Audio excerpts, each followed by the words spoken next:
좋은 날입니다. 3월 23일 GT 묵상이 함께 하신 여러분 환영하고 축복합니다.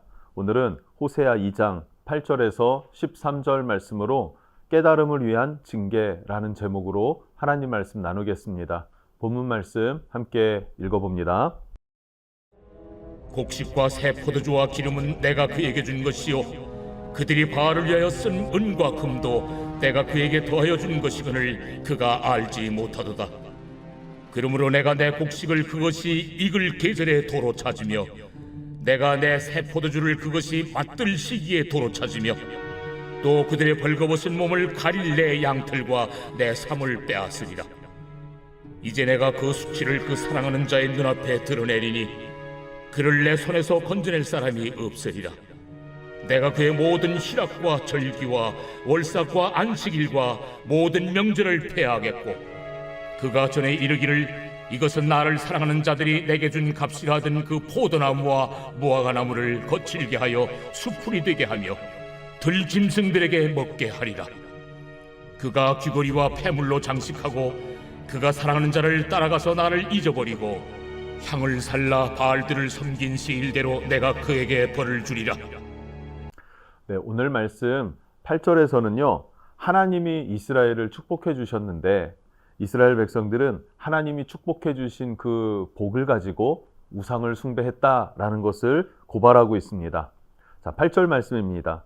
곡식과 새 포도주와 기름은 내가 그에게 준 것이요 그들이 바알을 위하여 쓴 은과 금도 내가 그들에게 더하여 준 것이거늘 그가 알지 못하도다. 아멘. 뭐라고 합니까? 이스라엘이 거두는 곡식, 새 포도주, 기름들 뿐만 아니라 은과 금도 하나님께서 주셨다라고 말하고 있어요. 내가 너희에게 줬다라고 말합니다. 그런데 내가 너희에게 주었는데 내가 준 것을 가지고 우상을 섬긴다라고 고발하는 것이에요. 자, 남편이 아내를 사랑해서 아내에게 반지와 목걸이를 선물해 주었습니다.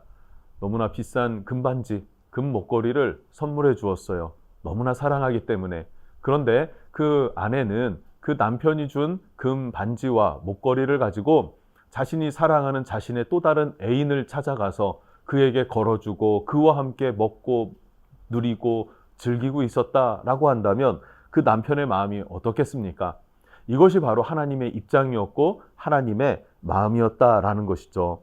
여러분, 이 부분에서 저는 우리 한국교회 혹은 이 나라가 하나님으로부터 복을 얻었다라고 생각하고 있습니다.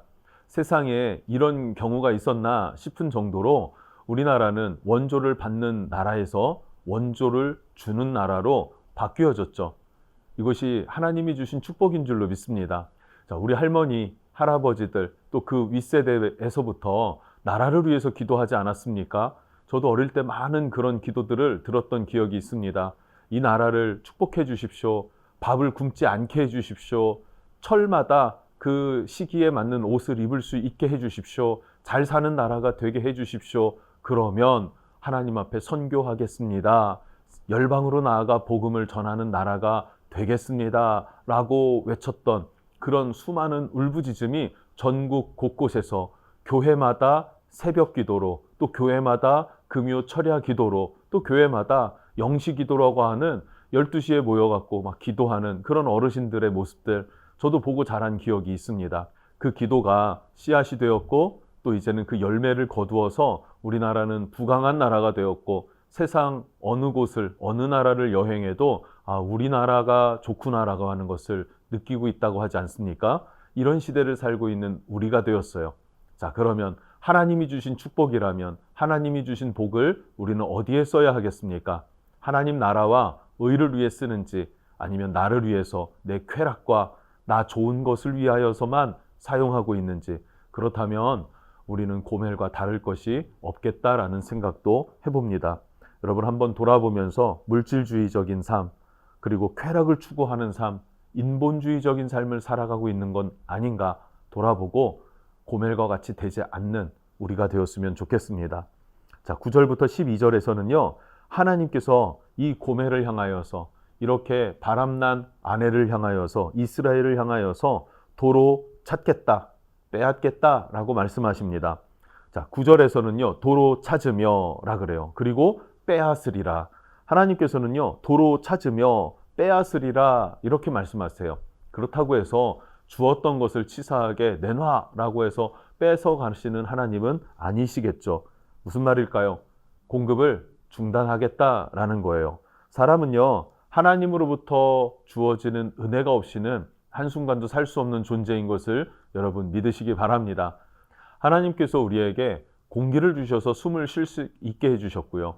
햇볕을 주셔서 우리가 해를 받고 살아가면서 밤과 낯을 구별할 수 있게 되는 것이죠. 이것은 일반적인 보편적인 은혜예요.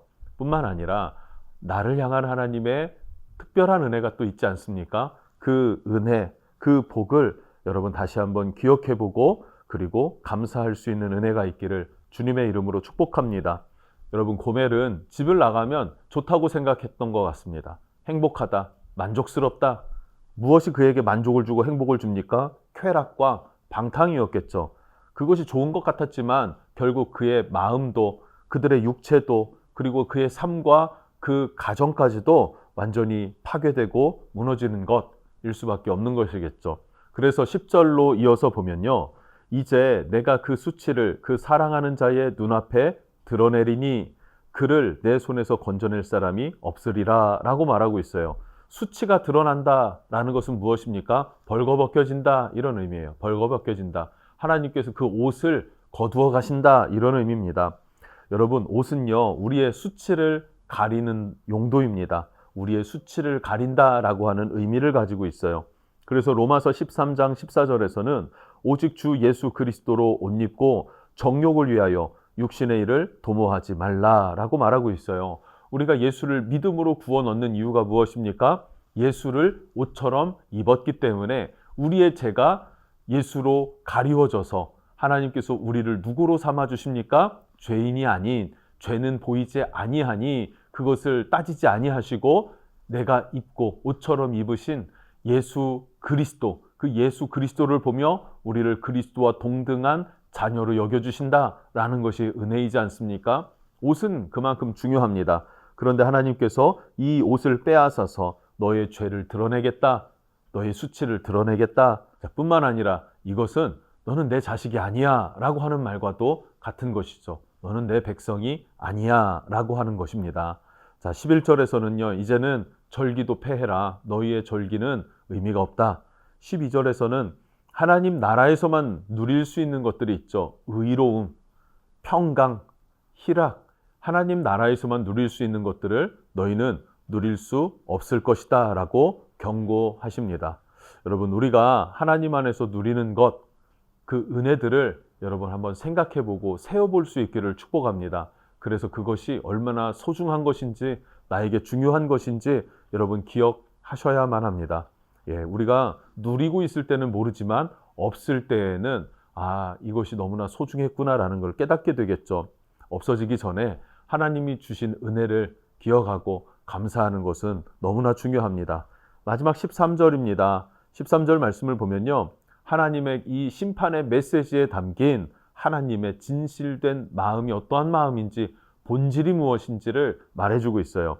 13절입니다. 그가 귀고리와 폐물로 장식하고 그가 사랑하는 자를 따라가서 나를 잊어버리고 향을 살라 바알들을 섬긴 시일대로 내가 그에게 벌을 주리라. 여호와의 말씀이니라.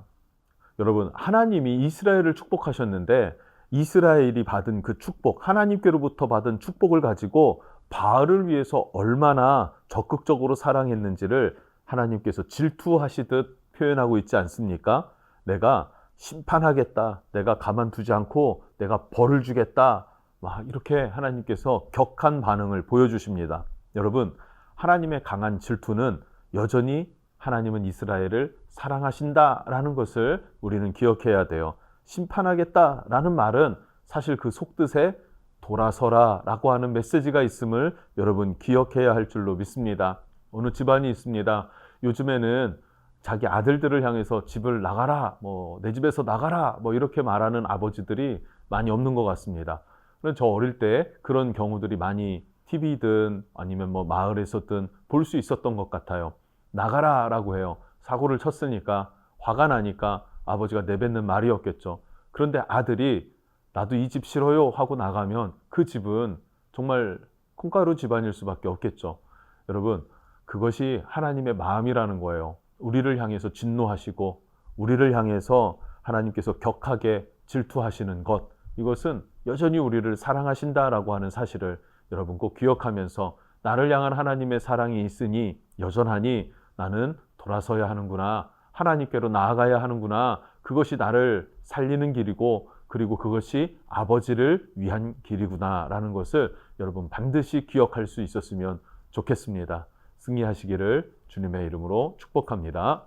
기도하겠습니다. 하나님, 오늘 말씀 가운데 하나님은 이스라엘을 축복하셨는데 하나님이 축복하신 것을 가지고 이스라엘은 우상 숭배하는 것에 다 쏟아붓습니다. 그리고 그를 더 사랑한다, 하나님은 나에게 필요 없다라고 고백하는 이 말들이 하나님 앞에는 가슴 아픈 말들이 되었고, 하나님은 이런 이스라엘을 향하여서 강한 질투로 명하십니다. 경고하십니다.